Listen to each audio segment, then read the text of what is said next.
I'm setting up some of the chat. If all goes well, I'll be able to get some chat up and running. How have you been? How are things? How are you holding up? How was your week? We have just started. It feels like it doesn't even feel like it's Tuesday, but it's been an adventure so far. I hope this message finds you well. I hope you are in positive spirits. Let me actually just switch over to this camera here. Okay. So what I'm doing now is I'm just sharing this out to my page, or from my page to my Facebook wall, so I can let my friends know, let my people know. Awesome. Okay, hold on. There we go. Let's rock and roll, my friends. I hope you're doing well. We have been taking this series. We've been doing a mini series on self-mastery, and it has been all sorts of fun. We've gone over lots of different topics. And hold on, friends. Facebook is not letting me edit this. I don't know what's going on. Let me try again. Oh, I'm sorry, my friends. So what I'm trying to do is share this page, this live to my page, and Facebook's not letting me. I'm not sure what's going on. I'm sorry, friends. I hope you're doing well, though. I hope this is finding you in a positive spirit. It has been a challenge and a half, this whole 2020 business. Okay, I'm just going to try and reload, and then we'll try again. This is going to be fun. This is going to be an adventure. Things go wrong all the time. Things fall apart midstream. This might be one of those streams where that happens. But if it does, that's okay. We're just going to roll with it. We're just going to have fun.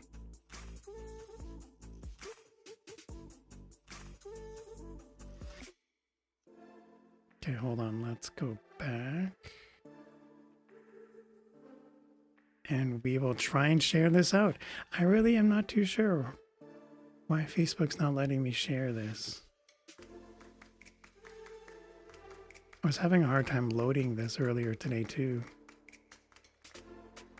But that's okay.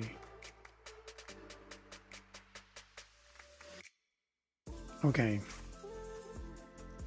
It almost looks like Facebook's letting me share this, but I don't think it's going to let me. Oh, I'm sorry, friends. We might have to try this again. I can see my live, but it's not letting me do anything with it. Hold on. Let's see if this works. We are trying to do this. Oh, I know. Let me just try one more thing. One more thing, my friends. We're going to try this, and we're going to hope it works. Live troubleshooting is always the best troubleshooting. Okay, so what are we trying to do? We are trying to share this. And then if I share it now...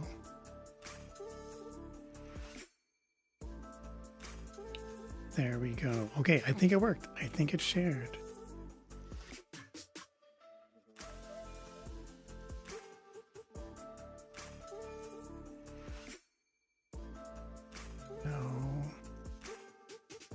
I don't think it worked. I'm sorry, friends.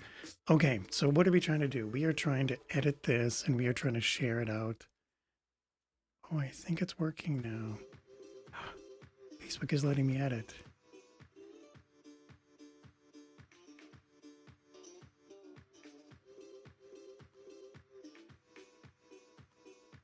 It's working. All right, my friends, we are in business. This is going to be awesome. Okay, save.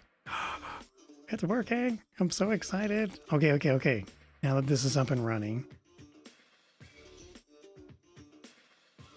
This is fun. Okay. Now, let's start the show. Welcome, my friends. Thank you for stopping by. My name is Jason, and this is the Outstanding Life Show. Here we talk about mental health. Here we talk about adversity. We talk about mindfulness and especially when it comes to recovery, when it comes to overcoming addiction. Lately, we've been having a mini series and it's related to self mastery. And I don't know if you've noticed over these past few weeks, every week we've been, or on, depending on the different days, we had different topics relating to self mastery. And then today I wanted to help tie it all together. And I'll tell you why, and I will lead into it right at the end. But I did want to share the reason why we have been doing all these different self mastery chats, these self mastery topics. It's because my good friend Vanessa, she's an amazing person and she runs this group and it's about self mastery. And we were having an offline conversation and we came up with the idea, wouldn't it be cool if we were able to sit down and have a chat and then we can cross paths and then share that online. And so with Vanessa being the self-mastery guru, the self-mastery mindset person, like when I think of self-mastery, Vanessa comes to mind. And so I'm really excited to share that I'm actually going to be having a conversation with Vanessa, and then we're going to have that online for our Facebook friends to enjoy. And I'm hoping if that's something you're interested in. I've been leading in conversations through these live streams about the self-mastery topic, and then that's what we're going to chat about on Vanessa's stream. So I'm going to be joining her on a Zoom call, and then we'll be able to share that.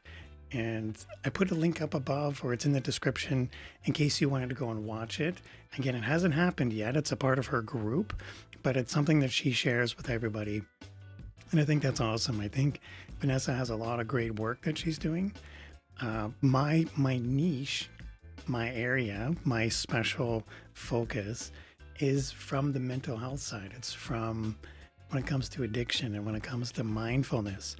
And Vanessa has seen a couple of my streams and she reached out and then we were having a chat, and Vanessa and I go way, way back a long time. And I thought, this is going to be awesome. This is going to be cool. What better time to share that than between the both of us, who are both focused around the mental health, focused around self-mastery. And I wanted to do a mini series on that. And that's what these streams have been leading up to it.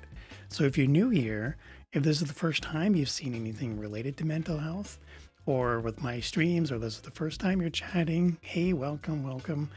My name is Jason and this is the Outstanding Life Show. We talk about all things related to mental health, and we have a different kind of a spin on things when it comes to recovery or mindfulness, and tying it all together can be challenging. Be it starting the path of recovery, like that was a huge weight for me to manage on my own. I really didn't have any clear, coherent sense as to what to do or how to progress or how to navigate my way forward. So when I started this path on my own, without having any clear direction, I knew I wanted a better life. Like I knew I wanted something more. I wanted something greater than just my addiction. I wanted something more transparent than the life I was living. Because I really wasn't having a heartfelt, I really didn't feel like I was connected with anything. I felt like I was spinning out of control. And when it comes to self-mastery, I really didn't have that in my addiction. I really didn't have that sense of even a solid foundation. So when I flash back and I think of who I was 8-10 years ago, that's not the same person that I feel like I am today. I feel I'm much more of a solid foundation. I feel like I've got more, I don't want to say more going for me, but through habits of practice, through habits of belief, through shifting my approach to difficult situations, I've been able to help find, I don't want to say like I've been able to help find bliss, but I've been able to help move my life from the gutter. If you're watching the video, you can see my hands as I clench them down, and you can hear it in my voice where I'm clenching down where I was in my life before adopting any self-mastery principles, in the heat of my addiction, in the heat of like my life falling apart, I wasn't able to achieve any of that without having some sense of self-mastery. And that came from a million tiny mistakes. That came from a million challenges, or a million inner conflicts is a better way to phrase it. When everything is new, when everything was starting out, everything has to change. So when I was flashing back to my early recovery, I didn't know where to start.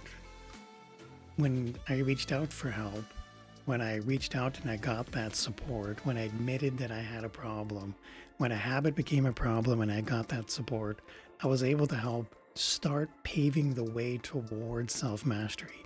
I didn't achieve it overnight. Like just identifying that I had a problem isn't enough to move me into that 100% absolute self-mastery.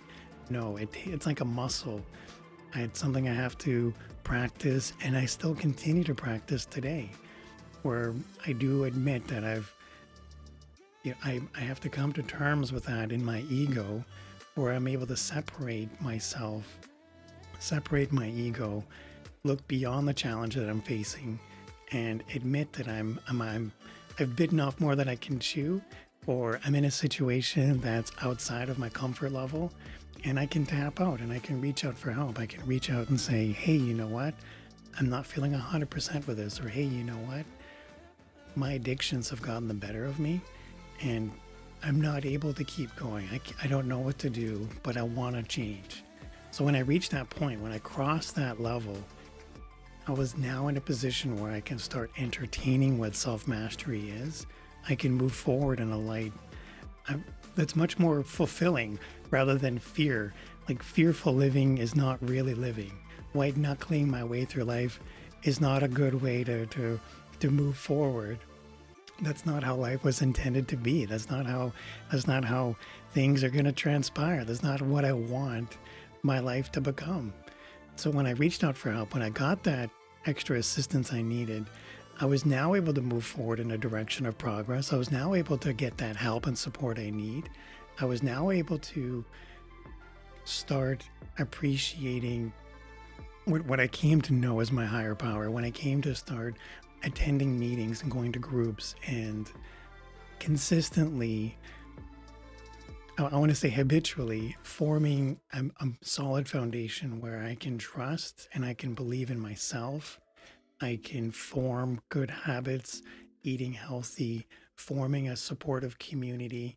These are all important when it comes to success.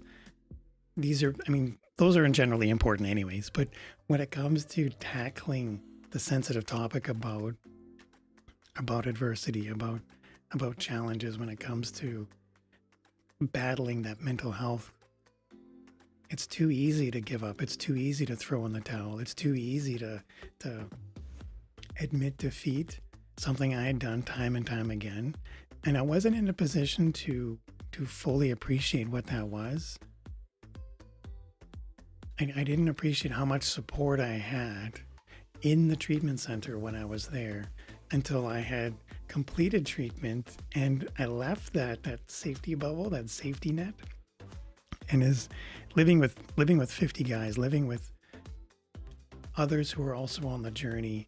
It was an experience to help pave the way to see each of us are on our own struggle and each of us are fighting our own battles. And we're not able to do that. We're not able to succeed if we're not helping each other. One of the steps in the 12-step recovery program is in the AA is there's always the 12th step where you contribute and you help and you assist others as they progress through their challenges. Once I was in a position to complete my program, I feel that wasn't completing my self-mastery portion. Like I never really feel like I've completed it, but I feel that paved the way. I've referenced that as paving, as if it was laying foundation, as if it was building a new life, building something more than just what I had, in believing that there's something more, getting the support I needed, and consistently, I want to say, like trapping my ego, like getting rid of my ego, removing that from my daily life. That created room for mindfulness to grow. That gave me room and the capacity where I could flourish and I could fill my life with the people, places, and things that do add value.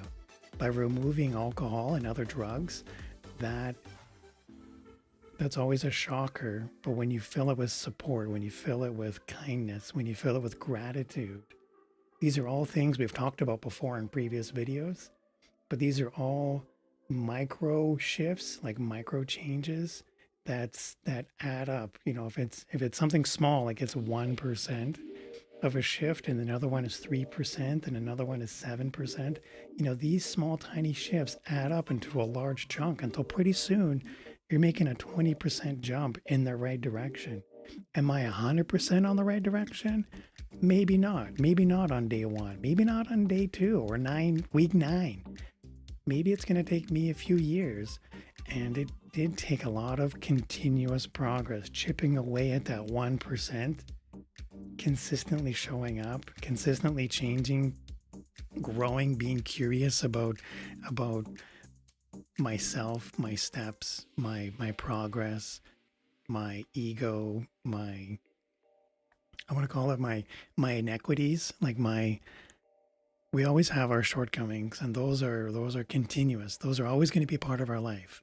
I'm not perfect, and my ego is always present in my life, but it doesn't mean that my ego has to make decisions for me. It doesn't mean that I have to choose to live in an ego-driven world.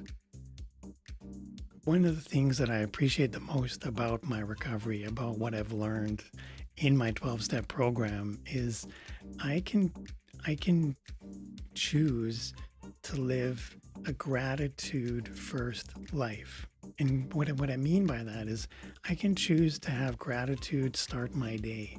I can have a gratitude list. If I don't even have one, if I don't even have anything to be grateful for, in the beginning, it's always tough because I don't know what I'm going to be grateful for at the end of the day. But what I can do is I can start my day in saying, here's the 3 things that I'm looking forward to the most. Here's the 3 things that I'm grateful for that have already happened. Here's the 3 things that I'm grateful for right now. And it sounds silly. Maybe it's I'm grateful for my cat who's sleeping. I don't know. Maybe I'm grateful for the warmth of the fake TV fire on the back. I don't know. Like maybe I can find things to be grateful for until pretty soon that gratitude list, if I document it, if I keep track of it, I can build that gratitude list and becoming something more than just small, tiny things like a TV or warmth or food. Pretty soon I'm going to start building that gratitude list to flesh it out. It's now going to become, I'm grateful that I'm able to help provide for myself despite the craziness that's going on outside. And I'm grateful that I'm able to keep working. And I'm grateful that I'm able to help contribute.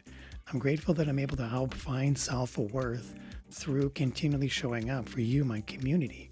Maybe I'm able to help find gratitude in the small, tiny things. And maybe those include big things too. But through the continuous documenting what gratitude means, and I'm able to help, it's fun when I go back and I look, like, what was I grateful for a year ago compared to what was I grateful for 2 years ago or 5 years ago? When I was in my early recovery, I was just grateful for getting through the day when I thought my world was going to end.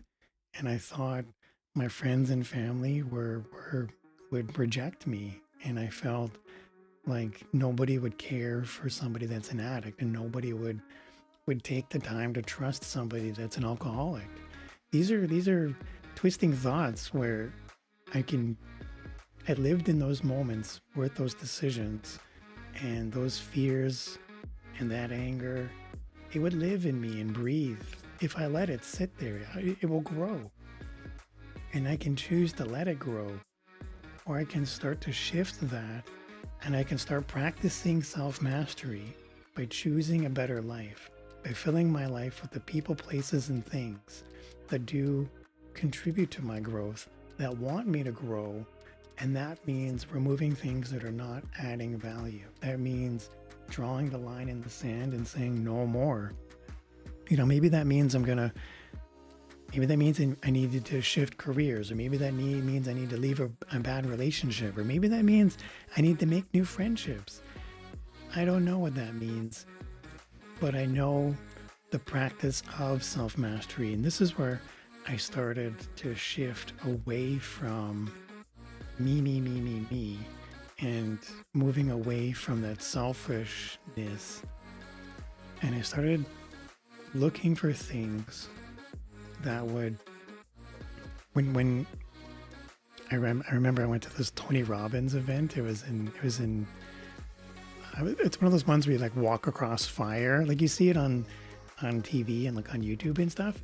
And then I attended one of his events and we walked across the fire, and it was really enriching, but it was also eye-opening.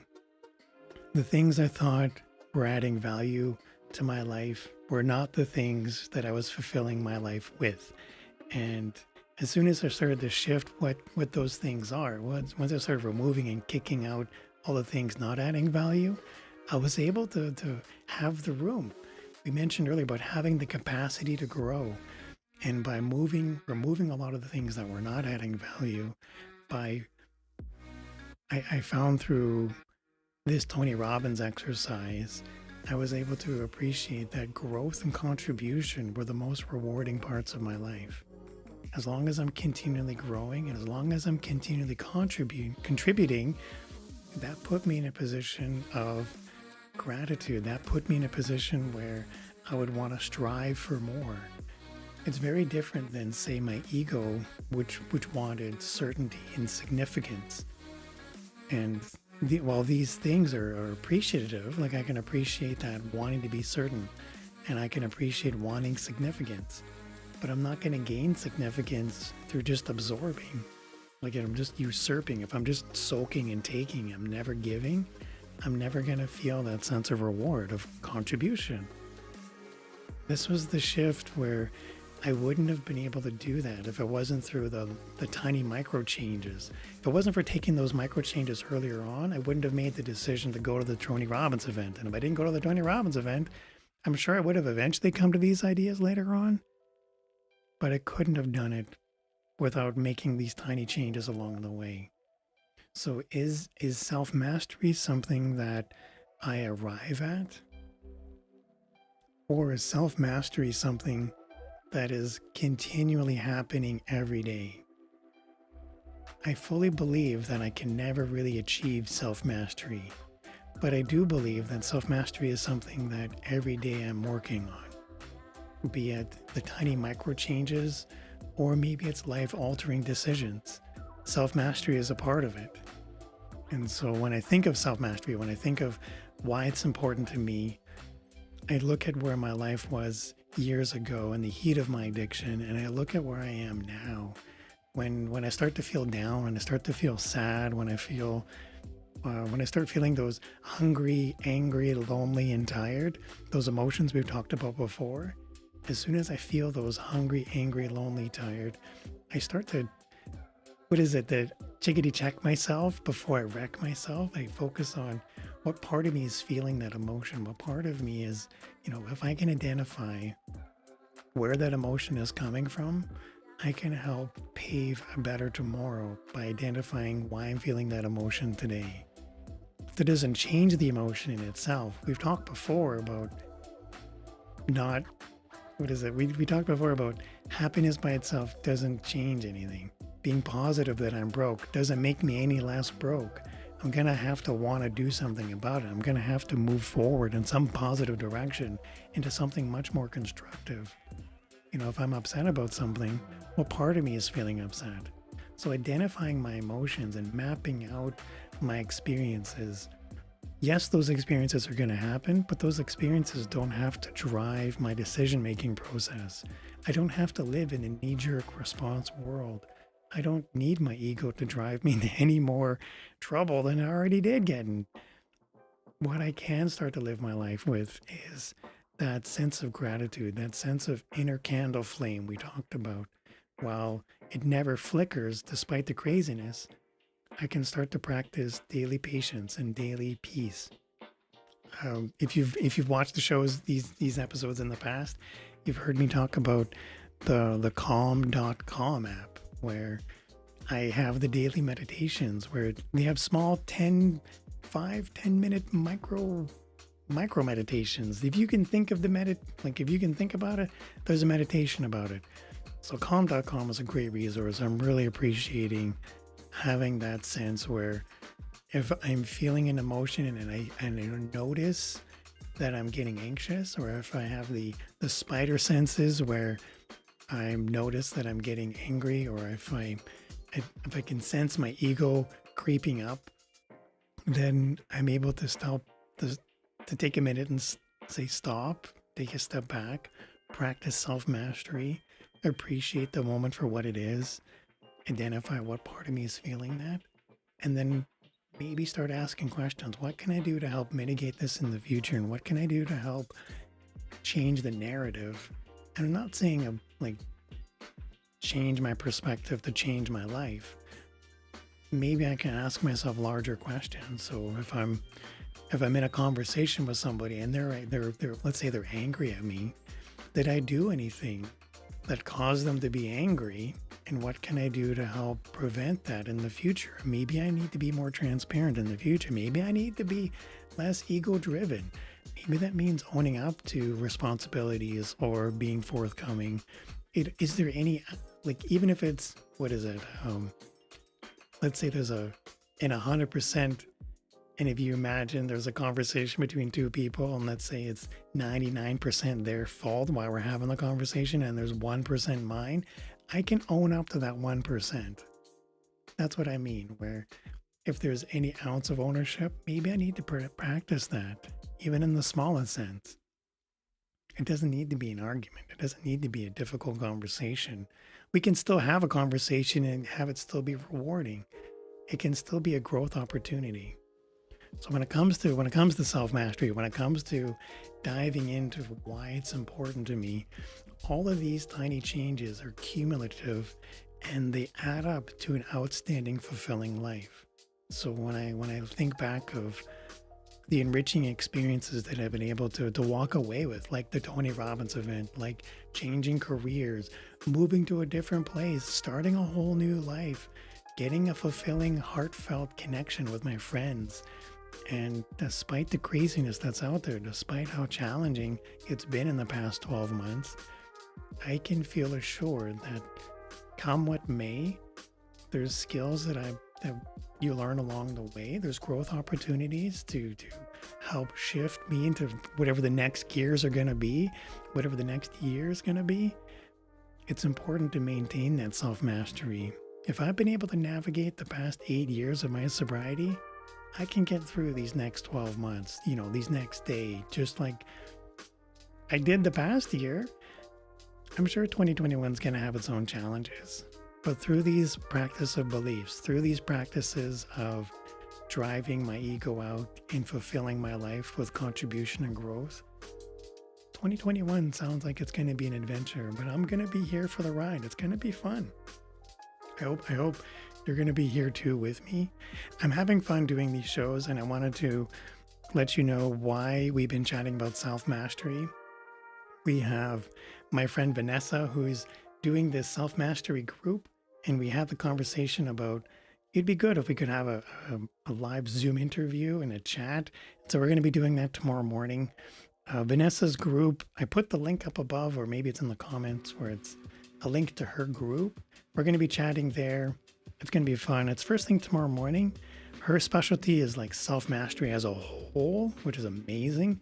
My niche is when it comes to is the adversity, the challenge of recovery, and everything else we talked about related to mindfulness, addiction, and it's a unique experience for all of us.